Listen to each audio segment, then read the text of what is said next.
Երևանի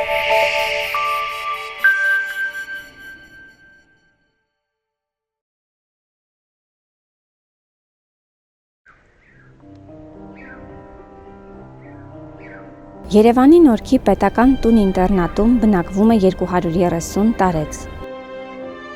Նրանցից շատերին այստեղ են բերել զավակներն ու թոռները, դա բացատրելով սոցիալական ծանր պայմաններով, խնամող կամ տեղ չունենալու հանգամանքով։ Բայց ուրախալի դեպքեր են լինում, երբ մի որոշ ժամանակ հետո հարազատները նորից տուն են տանում տարեցին։ Տնօրեն Արտուր Մելքոնյանը պատմում է, որ երբեմն մարդիկ իրենց ընտանիքներով մատաղ են անում, բերում իրենց ձեռքով բաժանում տատիկ-պապիկներին, որ իրենց խղճիներ նստի, տեսնեն ով կերավ, ով չկերավ։ Ձերանոցում կան բնակիչներ, որոնք իրենց սենյակից ընդհանրապես դուրս չեն գալիս, ոչ մեկի հետ չեն շփվում։ Դրանք կամ հիվանդ, կամ էլ անվանի ու վիրավորված մարդիկ են և չեն ուզում, որ իրենց լքված տեսնեն։ Մահվանն էստեղ արդեն սովորել են, ոմանք նույնիսկ նախանձով են նայում մահացողի հետևից։ Երբեմն հարազատները նույնիսկ չեն էլ գալիս և հուղարկավորությունն անում է պետությունը։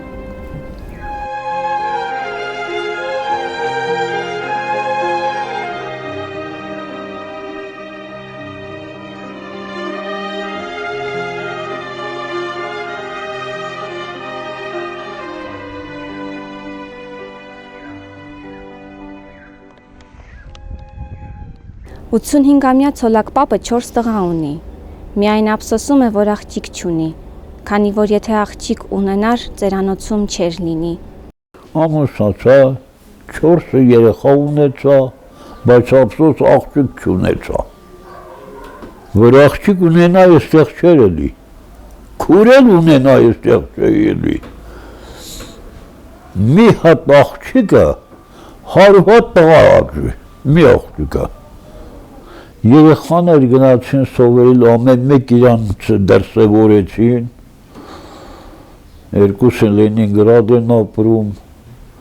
մեկը Գերմանիայի ապրում, այն մեկի անուն էլ չեմ ուզում տամ, ասի թորից բերեմ, համ իրա տունն է, համ էլ ինձ կպահի, տուն էլ իրանն է մնալ էլի։ Եկար նստեց, փաթաթում էր ինձի, պապի ջան, համբուրում էր,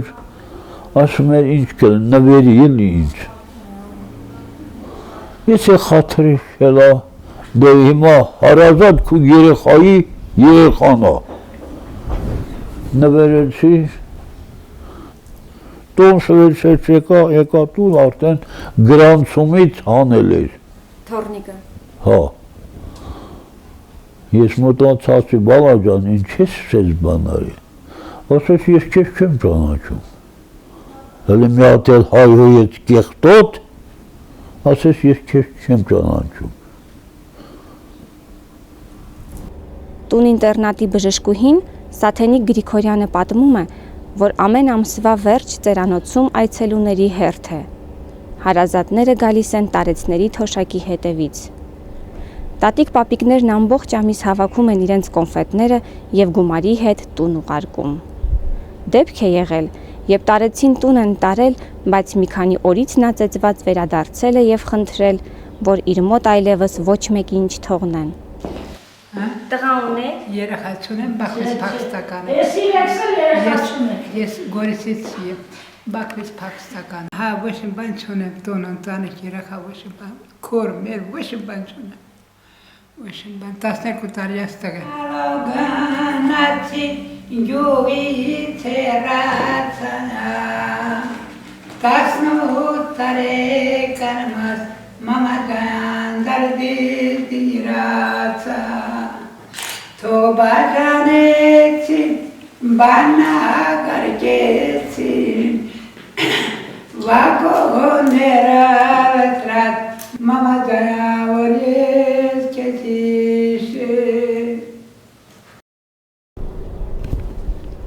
Հոգեբան Մելինե Աբրահամյանն ասում է, որ կոնֆլիկտներ շատ են լինում։ Գրեթե բոլորը կենցաղային բնույթի, դու իմ տեղը նստեցիր կամ ինչու ես ամուսնուս կողմը նայում։ Հոգեբանը կատակում է, որ իր հիմնական գործը հենց կոնֆլիկտները լուծելն է Երեխայի նման նեղանում են, երբ մեկին պաշտպանում ես։ Պետք է միշտ երկուսի կողմը բռնես, ասում է նա։ Ես ծնվել եմ 1914 թվին։ Մի ամսից հետո կլորանա 99, որին շտապ կերպով սպասում եմ։ Տղաս մեզ հետ էր իհարկե, հետո մեզ որ տեղափոխեցին Լենինական ժամանակ իհարկե, տղաս արդեն 3 տարեկան էր, մեծացավ միշտ հիմա էլ կա, տղայիս անուն ինչ է, Ռուդոլֆի, մեծս հիվանդա չի կարողանում, Մոսկվայում նա, իսկ փոքրս այսօր ինձ մոտ էր, եկել էր, փոքրս միշտ գնում գալիս է, փոքրս էլ 50 թվի է ծնված, 63 տարեկան այս տարի կանցրի թոշակի մեջ,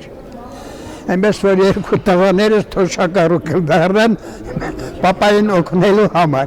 այնիշ ես եմ օգնում հիմա ներկայությամբ, կնոջս հետ որտեղ միասին ենք սովորել, մի բաժինը տեխնիկական մասներ, մեկը բուժական, մենք հնդը իրար ծանոթացանք, ինքը Թբիլիսիցի աղջիկ էր, շատ խելոք, խելացի, 60 տարի միասին ենք ապրել, կին չեմ փոխել, առաջի կնոջ հետ, բայց 60 տարի միասին ենք աշխատել, մի 5 ամիս է ավել, և արծաթի վեր ենք, ոսկու բանն ենք, բրնադեր ենք հանցկացվել, լավ ենք եղել, շատ լավ ենք եղել իրար հետ։ Հարություն պապի մտքով չեր էլ անցնի, որ իր միակ ու սիրելի որդին իրեն միայնակ կթողնի։ Տան ղեկավարը մեր հայկական օրենքով տղամարդն է, չէ։ Դե տեղես կամաչ է, էլի որ հանկարծագեշտամ ընդեղ ընկերական շրջապատի ժողովրդի մեջ հսեն որ այս տեսակ աշխատակի ընդունակ հորը ինչ ձևի եղե որ դուք չեք պայել ձեր տունը, իդ բանի քողի տակ կամաչ է որ կա, որ ազնուկյամս են անաստեն շուտով 2 ամիս հետո 4-րդ տարին գլարանա, դեր չեն եկե։ Իսի իմ 3-րդ ամուսին է, առաջին ամուսնացել եմ քաղաքում երեխա չեմ ունեցել, միշտ վիժում եմ արել չեմ ունեցել էլի, գնացել եմ 2-րդ ամուսին եմ արել, երեխեքս բուջուր են ելած, մեկս 50 թիվը դել է, մեկս 52, մեկն 56, իրանց պահել եմ, մեծացրել եմ, եկած դե սա խոսրում ունիմ ջին եմ պետք, ես խոյտքան կցելու չի, որ որևէ մեկին սիրիմ ուզիմ, դե ինքն մոտեցավ, մի քանի ամսից հետո արդեն իրարի ծանոթացանք, եթե ուրեմն ստանանք 3-4 սենագանոց կվարտիր, ուզենք ճեշտակ կնդեղ կապրենք։ Տարեցների համար կազմակերպվում են զբոսանքներ, հաճախ եկեղեցում են լինում, իսկ ճաշարան գնալն էլ ծերերի համար ասես արարողակարգ է դարձել։ Երբ ապուրի հոտը տարածվում է հարկով 1, ճաշի ժամից դեռ բավական շուտ տարեցները սեղանի շուրջ զբաղեցնում են իրենց տեղերը։ Մասիվում եմ ապրել եմ 70 թվից 30 տարի, աղբորս աղջիկ հաշվապայ աշխատում Մովիսում, թե ինչ է լավ, ինչ ես խապնվեցի տունս ձերքիցս առամի սենյականոց, ամեն շինարարության վրա աշխատել եմ փոքր ժամանակ, ամեն ինչ վարպետեր գաչ կսողի ձերքի տակն եմ աշխատել, լավ սիրուն աղջիկ եմ եղել։ Ես տեսնում եմ, որ դուք Ես Կալինոյից եմ, Ստեփանավանի ռայոնից եմ, լավ քյորփար ժամանակ մամաս գնում էր գործի աղբերս բանակներ, ես գնում էի մի հատ կրուշկա վերցնում էի, սեռի հաց, մի հատ կտալ, գնում էի նստում էի կովի տակ կտում էի, հացը փրթում էի փրփրախար, կատում, ուտում էի գալիս էի,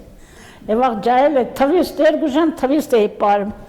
2 ժամ թվիստ, Թիվլիս գնացի քորս տղի հարսանեկին 80 թվել, ես պես ես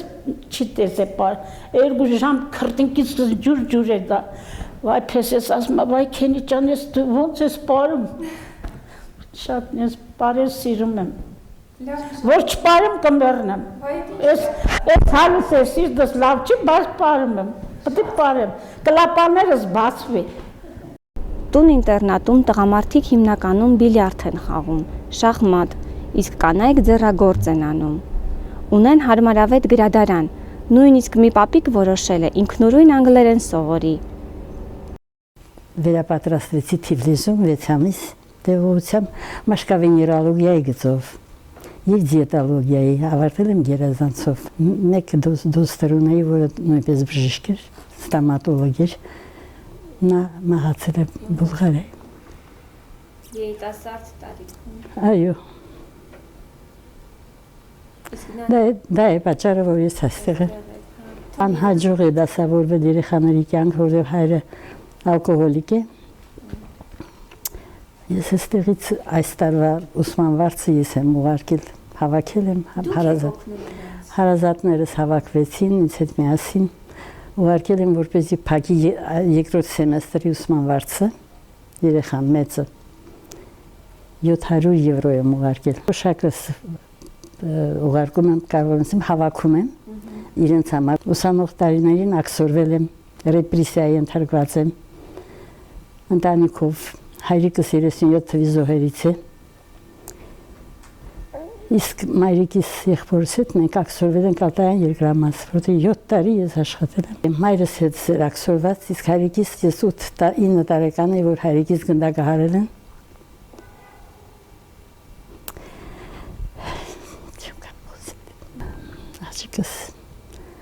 Աղջիկս 2 տարեկանից հայր չուներ արդեն, հայրը կանանց գործարանում զամդիրեկտոր էր, մեխանիկ էր, ինժեներ։ Նա կոկորդի ռակից է մահացել։ Ոչ մի էջ չունեմ ուրախանալու, որ դիմանում եմ հանուն երեխաների։